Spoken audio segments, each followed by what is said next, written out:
You get the opportunity, a new job, a better role, more responsibility. On paper, it's a win. But instead of feeling proud, you feel nervous. What if I'm not good enough? What if they realize I don't belong? What if I mess this up? So you hesitate, you overthink, you play smaller than you should. That feeling has a name: self-doubt. Most people think self-doubt means they're not capable. But the truth is, self-doubt is not weakness. It's a psychological pattern. And once you understand how that pattern works, it stops controlling your decisions. Let's use one example for this whole video. You just started a new job.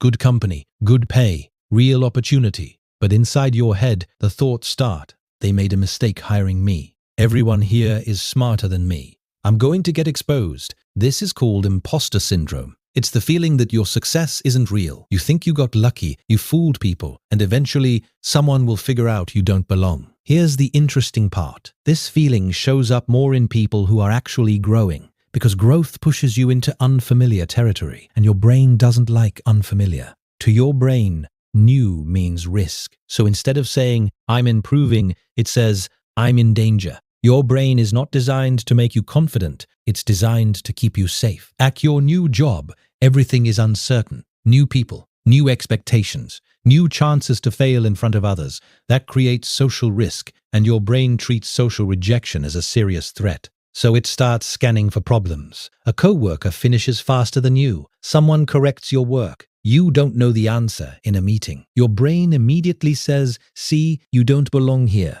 Not because it's true, but because your brain is cautious, and this connects to something called negativity bias. Negativity bias means your brain focuses more on problems than progress. Imagine your day at work. You complete 10 tasks correctly. You make one small mistake. Which one do you think about at night? The mistake. Your brain ignores all the evidence that you're doing fine and zooms in on the one thing that went wrong. Over time, your mental record becomes a highlight reel of awkward moments, confusion, and errors. Now you feel incompetent, even if your overall performance is solid. Feelings become louder than facts. Then comes the comparison problem. You look around the office. Everyone seems confident. People speak clearly. They move fast. They look comfortable. So you think, I'm the only one struggling. But you're making a mental error. You're comparing your inside to their outside. You see your anxiety, your uncertainty, your overthinking, but you don't see theirs. Most of those people are also thinking, did I say the wrong thing?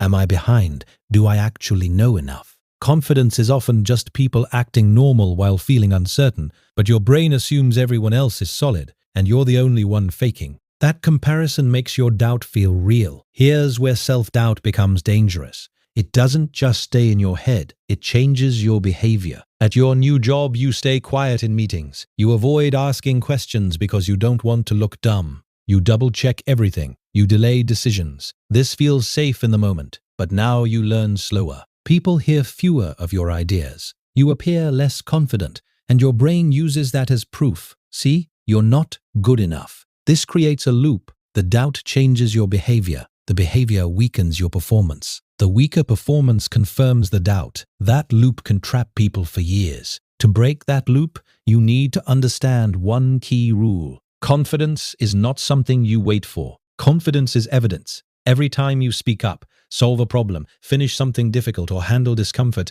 your brain collects proof that you're capable. But if you wait to feel ready before acting, you never collect that proof. No action means no evidence. No evidence means no confidence. That's why the solution is simple but uncomfortable. Act before you feel ready. Ask the question. Share the idea. Take the responsibility. Confidence comes after action, not before. There's another reason self-doubt feels strong in new situations. It's called the competence gap. When you enter a new role, the expectations jump immediately. Your skills take time to catch up. That gap between what's expected and what you can currently do feels uncomfortable. But that gap is not failure. That gap is growth. If there's no gap, you're not being challenged. And if you're not being challenged, you're not improving. Feeling slightly behind usually means you're exactly where you should be. At this point, the biggest shift you can make is changing the story in your head. Self-doubt runs on interpretation. Instead of saying, I don't know what I'm doing, say, I'm new and learning is part of the job. Instead of thinking, they're better than me, remind yourself they've been here longer. Instead of saying, I messed everything up, say, good, Now I know what to improve. The facts don't change, but the meaning you attach to them does, and that meaning shapes your confidence. Another important thing to understand is that self-doubt increases when you level up. New job, new promotion, new responsibility, bigger expectations. If you feel nervous, it usually means you're operating at a higher level than before. Nobody feels completely calm on their first day in a bigger arena. The goal isn't to eliminate self-doubt. The goal is to move forward while it's there. Professionals don't wait until they feel confident. They act, and confidence grows afterward. If you want something practical, focus on 3 simple behaviors. First, ask early. Staying confused to protect your image only slows your growth. Second, ship imperfect work. Progress beats perfection every time. Third, track small wins. Finished a task, got positive feedback, solved a problem. Write it down mentally or physically. Those small wins build your evidence bank, and that evidence slowly replaces doubt. Here's the real truth about self-doubt. It's not a personality flaw. It's your brain reacting to unfamiliar environments, high expectations, comparison, and a lack of evidence. The people who succeed aren't the ones who never feel doubt.